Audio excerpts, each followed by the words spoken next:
Lamorne, I was doing a little research before the pod, and I found something really interesting. I would love to know what this year in your life looked like. Oh gosh. So on your IMDb in 2011, Jesus. you have you did an episode of The Middle. Mm-hmm. Great show. Yes. You played salesman. Yes. Okay. In 2011, you started your titular. Is that the word? Titular? Am I saying it right, Sam? I don't know. You very much of a defining role as the great Winston Bishop in New Girl, 2011. Mm-hmm. What the did 2011 look like? You went from The Middle salesman to New Girl. Well, the guest star, co-star, I would say, world for me was very brief. It was the only one I ever did. Wow. And prior to that, I was doing a bunch of commercials the year before. So the year before, I'd worked for every brand you could name. I think I did 50-something commercials in 1 year. Wow. Nationals? Nationals, yeah. And prior Dude, to this that, guy was everywhere. And prior to that, I was dead broke. So Wow. like dead broke. And so once I started doing all these commercials, I was just kind of moving like this, and I'd never gone through a pilot season, and I didn't even have theatrical representation at the time. So I wasn't auditioning for shows or movies at all. I was just doing commercials. And my agents at the time were very happy with that because I was the #1 commercial dude out there. That's unheard of. It's crazy. 50 commercials in a year. So then what ended up happening after that was Seth Yanklowitz, one of the casting directors for, who's the head of casting at New Girl. Shout out Seth. Shout out Seth. He said that he was watching TV. They were struggling to put together, Coach, the character of Coach. Saw a Vegas commercial that I had running, and was like, "What's that? Like, who's that guy? Let's just bring him in too." And just threw me a bone, reached out, got me in there. And right before that though, The Middle was just like my only.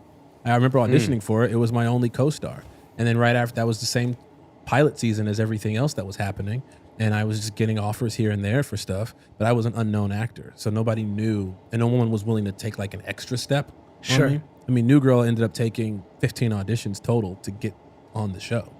So It was like a real stretch. Everyone was like, okay, are we sure this is the guy? Nobody knows who the fuck he is. Like, are we sure this is the guy? It was like, okay, let's have him read again. Who do you think you were convincing most over those like who was unsure 14 times?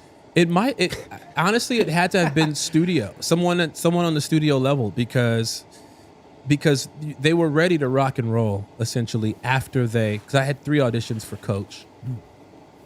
Then, long story short, I was again pilot season. So I got an offer on a show called The Assistants with myself, David Henry, Sarah Wright, T.J. Miller, Heather Locklear. And so it was this really dope show, and I took the offer. But you know how it works. You sign a contract at a test reading. That means you're in first position for that show. Right. So I remember sitting at the New Girl audition for the test and getting the call before I signed the contract. My agent saying, don't sign it. CBS wants to make you an offer, and it's more money than what New Girl was offering.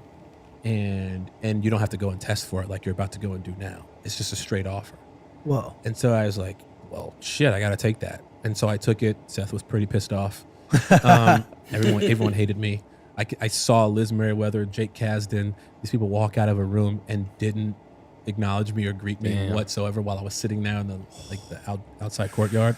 So it was brutal, man. And then I ultimately ended up, like 2 hours later, yes, Fox called after they went and read everybody and said, hey, if we make Lamorne an offer now, will he accept it? And they were like, well, it's too late. We were trying to get you the night before to make him an offer, but you were like, who the fuck is he? We're not going to make him an offer. So you had already auditioned four-ish times at that? Or yeah, about 3 or 4 times. I want to say 4 times. And isn't it, and I don't begrudge Liz Merriweather and Jake Kasdan and Seth for being disappointed, because I'm understandably so. But like, we're the ones as actors who 99% of the time walk out, head down. Yes. Because they said, not you. Mm-hmm. Yeah. And like the one time Yeah, somebody said not you. that it's lining up well, because it's like that spark, that moment, and you're like, come on, guys. Yeah, really? Business. It's like business. it's the one time I'm getting 2 offers at the same time. That never happens. Never happens. And so it ultimately worked out because they then got Damon to do it, which was an impossible thing to do because he had another show, Happy Endings, which everyone thought wasn't going to get renewed for another season. So they figured, if Damon's available, great. So they got Damon to play Coach, crushed it. Happy Endings gets picked up for a second season, so he can't do New Girl anymore.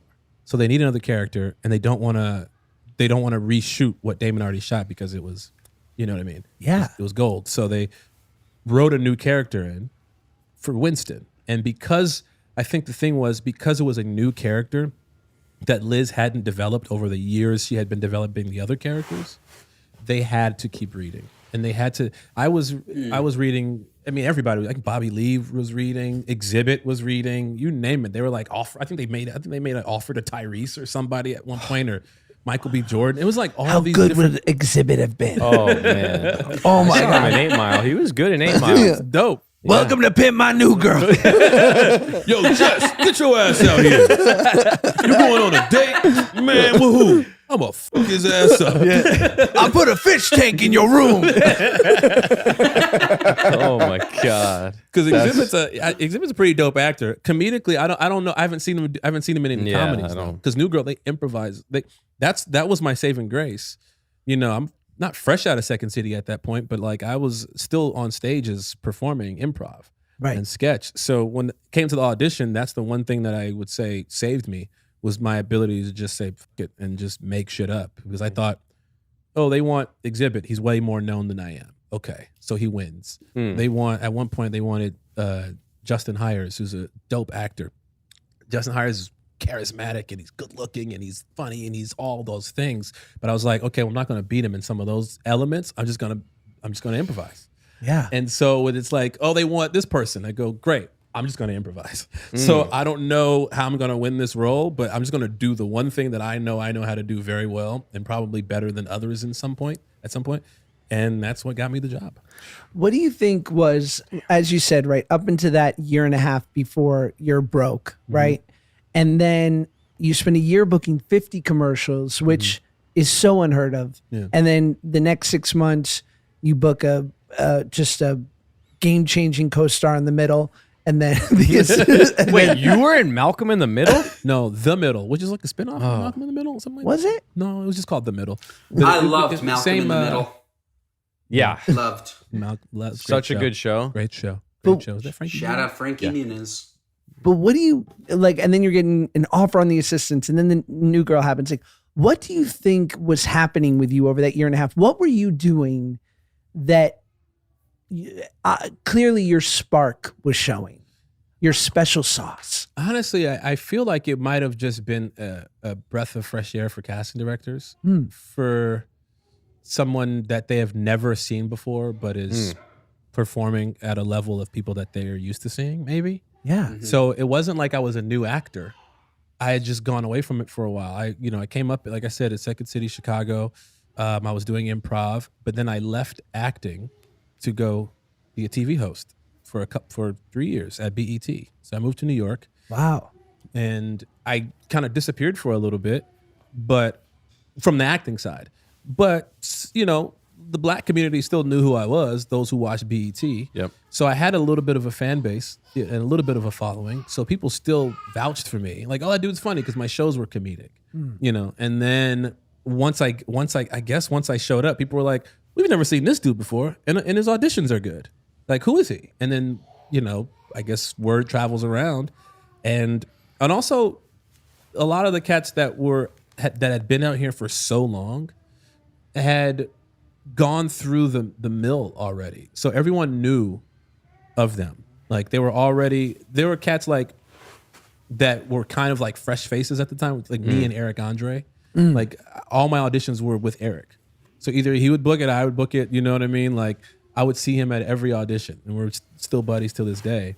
But it was like Eric was like a breath of fresh air. You know what I mean? Eric came in being Eric, doing what he liked to do, as opposed to trying to fit what the script called for. Right. I remember the reason why, I'm sorry to be long-winded about it, but the reason why I feel like it worked, I remember an audition for a Miller Lite commercial. This was like the first, kind of one of the first big ones that I booked. And I was so desperate. I didn't have a car. My car had been repoed. So I was borrowing a friend's car. And she was late for dropping me off. So she was late to come pick me up and then take me to the audition or whatever. Shout out to Stephanie Sexton. And Great we drove name. her, Stephanie Sexton. Cool. Sexton. That's cool. Even doper musician. She ended up driving me in her red Ford Focus, but we were late. And so I'm sweating. It's hot all the way to Santa Monica from North Hollywood. And I get there and they're like, Lamorne, did you read the sides? And I'm like, yeah, I did. I hadn't read them. And so I get in the room and I went, boy. It's like, fuck. But in those rooms, they had the lines behind the camera a little bit. So you can kind of get a glimpse of what it is. So I'm trying to be present with the scene partner, but I'm also trying to read the lines because I don't know what the script is. Yeah. And so I just started making shit up. I just started improvising so much that the casting director was kind of looking at me sideways, but laughing. But the guy over Skype, the director, was dying laughing. And he booked me on the spot and literally sent home. Did you cry? Yeah. Oh my God. You did? That commercial and then New Girl were the two, and then the Emmy nomination were the 3 times that I've cried. This guy be crying. I'm going to cry. Yeah, with a good